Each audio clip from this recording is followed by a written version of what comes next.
What's up, guys? Welcome back to The Artist Influence. This is Brian Henninger back again. Alright, so today I want to talk about where you are right now in your life, in your career, and where you want to be, and what's keeping you from getting there. In the last video, I talked a little bit about how to have a dance career while keeping your sanity, and this is going to be another tip for having a successful dance career or a career in the arts or a career as an entrepreneur or anyone who's trying to start something that's off the beaten path, that's not just a typical 9-to-5 job. Anyone going into an industry where there's no set corporate ladder to climb. And dance is definitely one of those industries. When I started out dancing, when I started trying to do this professionally, there was no guide, there was no step-by-step instruction manual of how to do things and how to get to where you wanted to be and how to achieve the goals that I had for myself as a dancer. So what did I do? I sought out knowledge, and I sought out strategies, and I sought out the people who were successful doing what I wanted to do, and I modeled them. And guys, modeling is one of the most important things, one of the most useful things that you can do to help your career out. But before you even get to modeling, before you even get to interviewing people and understanding how the most successful dancers are successful and what they do, before you get to any of that, you got to identify where you are currently and where you want to be, and the difference between those two places.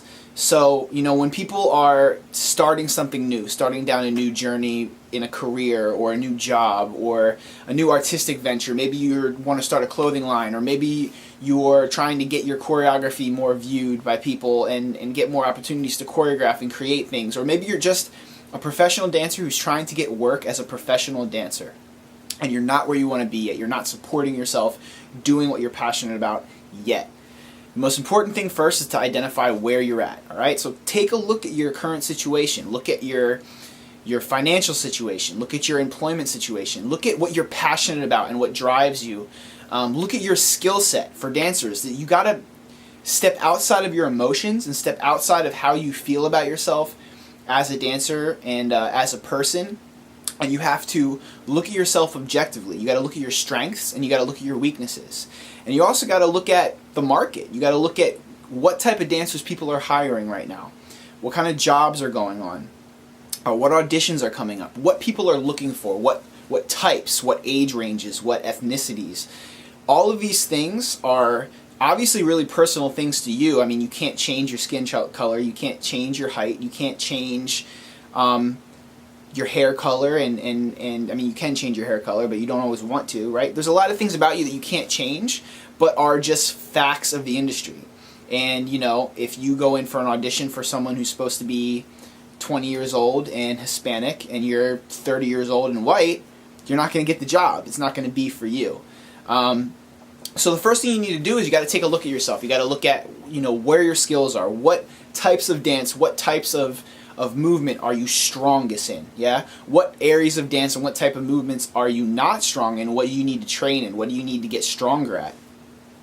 And you got to look at it from the point of view of a business owner, because being a professional dancer, it's a business. And that's what I think that's probably the number one thing that most dancers that are new to the industry don't get. They don't understand that this is a business. And within a business, there's supply and demand.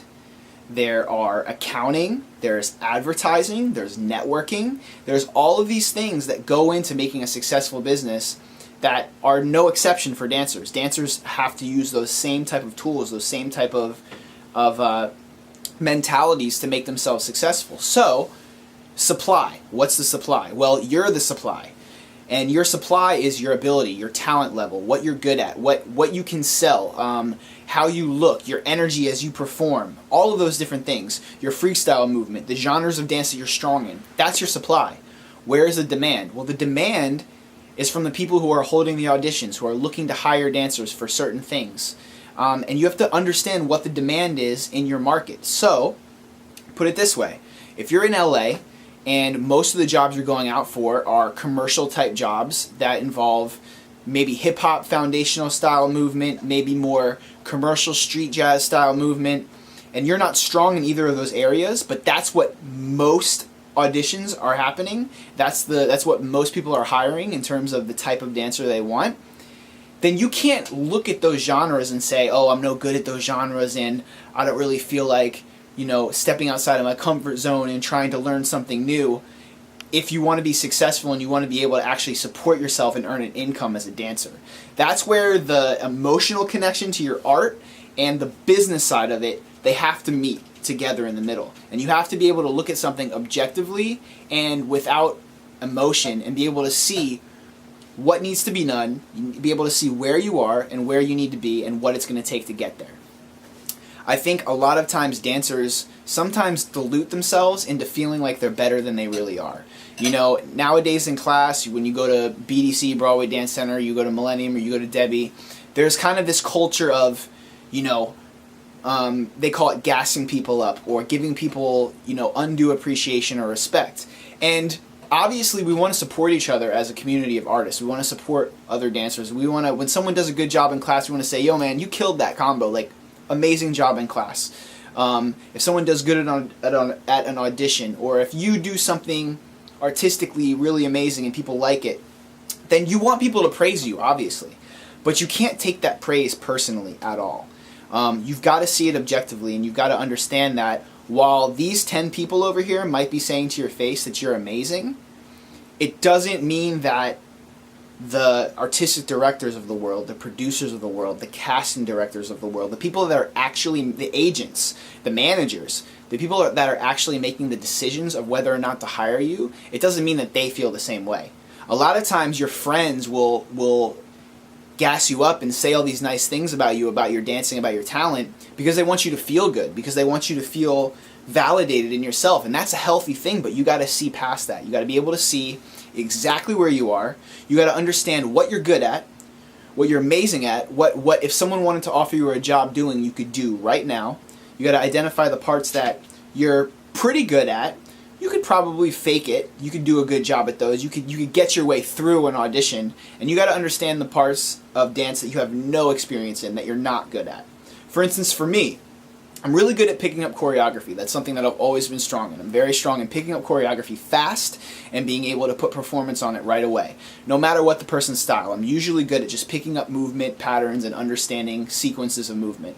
I'm okay at freestyling. I'm not great at freestyling. I'm not amazing. I'm not horrible either. I'm decent at it. It's something that I'm working on, that I've always been working on. I can't tap dance at all.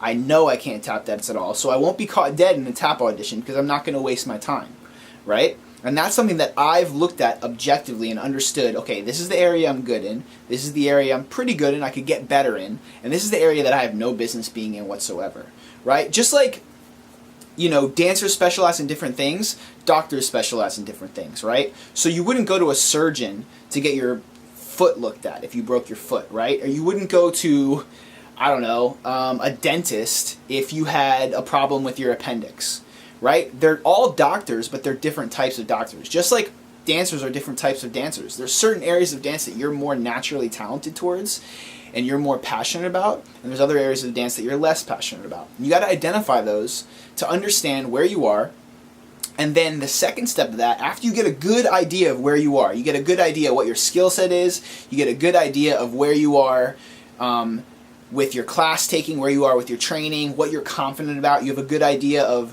what people you know, what networking opportunities you've already had, where your network is, who you have relationships with. And then you look at where you want to be, right? And that's where you got to be able to dream. You got to be able to dream big. And not enough people dream big enough. Yeah, I mean, there's so many opportunities to be successful within this dance industry. And a lot of times dancers just only consider one or two options for themselves, or maybe 3 or 4 at the most. They say, I want to dance on a world tour. I want to dance at an award show.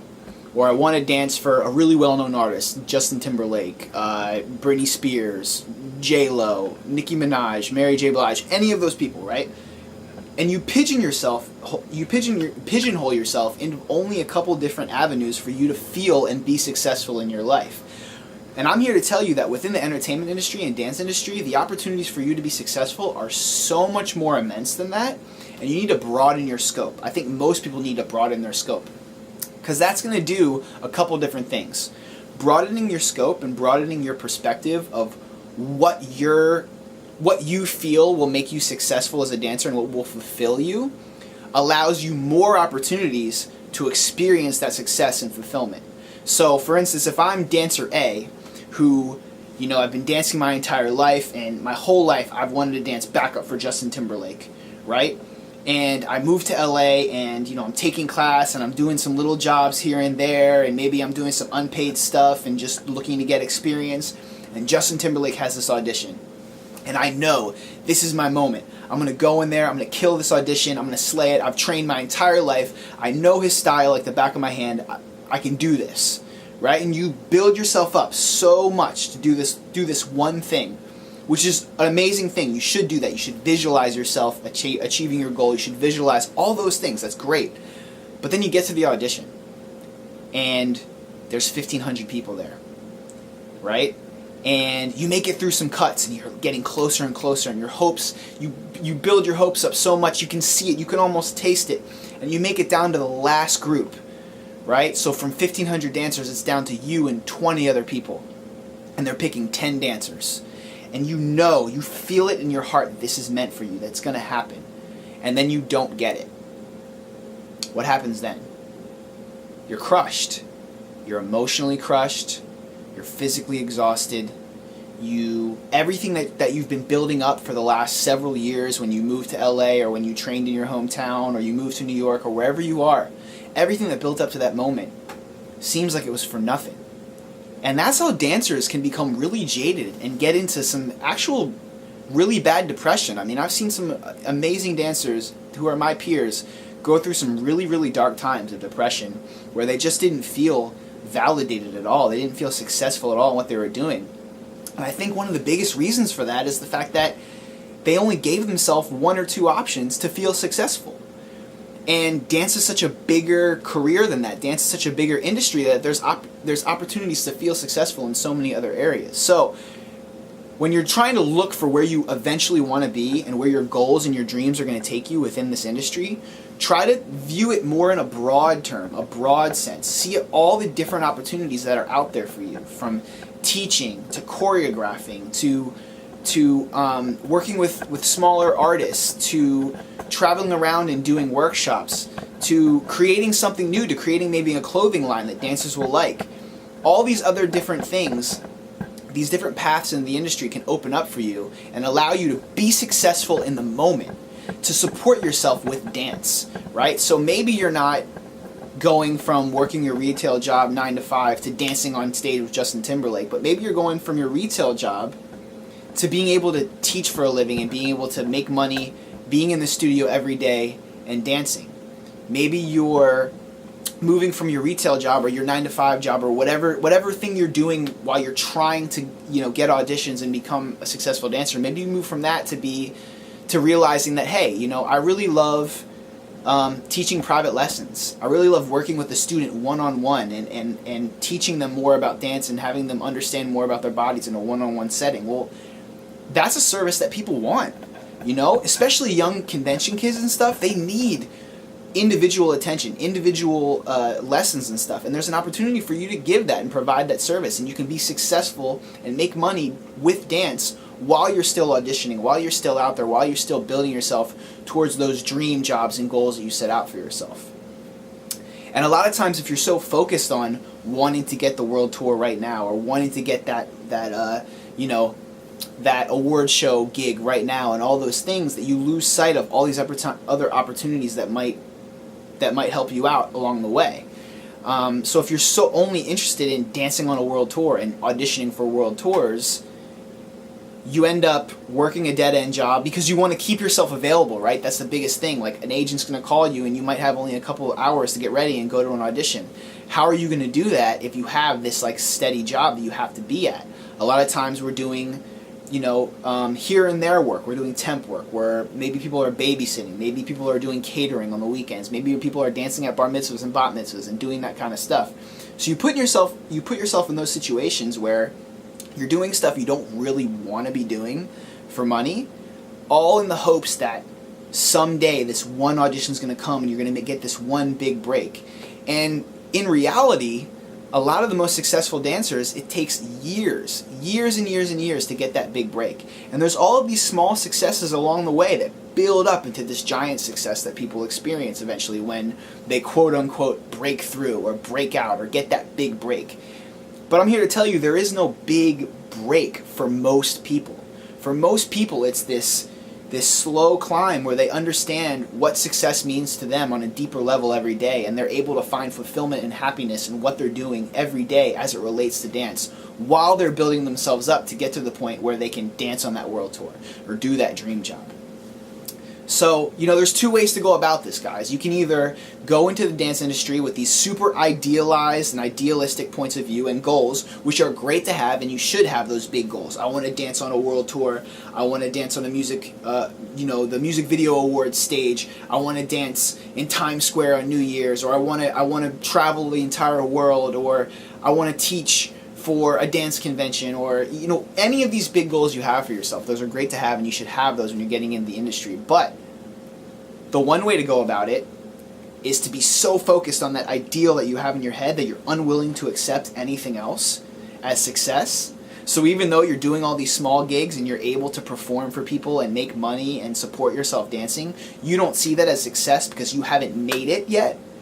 You can either look at it that way and let it potentially make you miserable and depressed, like I see happen to a lot of people, and literally lose your sanity. I mean, I've seen people in the entertainment industry, dancers, actors, get chewed up and spit out by it and actually kind of lose their sense of self, lose their mind a little bit. Like, it's scary sometimes when you see how dark and people can get when they just don't feel fulfilled at all with what they're doing, and they feel like they've wasted years of their life at something that's not giving them anything in return. And it's mostly due to their mindset. Or you can do it the other way. You can do it the way that, I've done it, and a lot of other people have done it, where they recognize that every day being able to dance and being able to be engaged with artists and being able to be engaged in artistic endeavor, an artistic journey, an artistic career is one of the greatest gifts ever. And if you can get to that point where you can actually support yourself, whether it's through teaching or whether it's through little gigs here and there, or whether you get an agent and you start doing maybe a commercial or you get some other opportunity, and you can really see those opportunities, those early opportunities that come as these great successes, and let them fulfill you and bring you happiness and fulfillment, and let them inspire you to create more happiness for yourself and push further, then all of a sudden that struggling artist, that idea of climbing this Mount Everest that you're never going to get up, and these giant goals that seem so far away, they seem closer and closer because you're allowing yourself to feel fulfilled and feel successful and feel happiness and have a different definition of what success is for you than the next person, and it allows you to be happier in the present and happier during your journey. So another tip for having a dance career and keeping your sanity is identifying where you are and identifying where you want to be, and putting a path together that allows you to get there without losing your sanity in the process, without being so focused on I haven't gotten this yet that you lose sight of everything that you have gotten, all the connections you've been able to build, all the training you've been able to do, how much better you've gotten as a dancer. A lot of times people lose sight of how much better they've gotten. All you got to do is go back and watch some old videos of yourself. I mean, watch some videos of yourself from 2 years ago, 3 years ago, and then look at yourself now and see how far you've come and progressed, and let that fill you up with this sense of accomplishment and success, right? Because you're not going to hear that praise, and you're not going to get, a casting director saying, hey, Brian, we didn't use you for this, but you're an amazing dancer, and you are accomplished, and you're successful right where you are, and even though we didn't use you for this job, you will be successful in the future, and you will make it happen, and I'm someone who knows because I'm a casting director, and I make these decisions, and you're going to be just fine. That doesn't happen in the entertainment industry. People don't have the time. People don't care enough. The majority of people don't care enough to say stuff like that. So you need to have it come from within, right? So when you get that rejection from an audition, or you get that rejection from a casting, it doesn't take you down. It doesn't make you feel any less, because your fulfillment and your success comes from within. It comes from the goals you're setting for yourself and the vision you have for your life, right? So take that, use it, kind of change the way you're thinking about success and failure in dance, and change the way you're thinking about your opportunities and what's possible for you, because your dreams are what's going to fuel you to actually make them become a reality. So the bigger your dreams are and the more compelled and the stronger whys, remember the last video when we talked about what our reasons for doing stuff are, what are our whys, why are we doing this? The stronger those reasons are, the more you'll be able to push through all the rejection and the no's along the way to get to those yeses and to get to the place where you're actually supporting yourself as a dancer and you're creating your own luck, your own opportunities in your career. Because the bottom line is, those jobs that your agent calls you for and those jobs that, you know, pay the big bucks and the world tours and stuff, those are the lottery tickets. Those are not the majority of the jobs. Right? The majority of the work you're going to do as a professional dancer, if you're supporting yourself doing it, is going to be work that you get for yourself. It's going to be work based off of your network, based off of the people you meet, based off of the relationships you create, and based off of how you nurture those relationships. That's going to bring you work. That's going to bring you those gigs. A lot of times people get picked for a world tour not based off of the audition, but usually it's because they've worked with that artist before and they're good friends with the creative team. So that's why it pays so much in the long run to build a strong network and to build a strong relationships. And you can't build strong relationships if you're only focused on getting to that next step, getting to that next level, and what is this person going to do for me? Because people are going to see that as fake, and they're not going to see that as real, genuine behavior. So you want to make real connections with people, real relationships, enjoy the present, and you'll get to where you want to be in the future.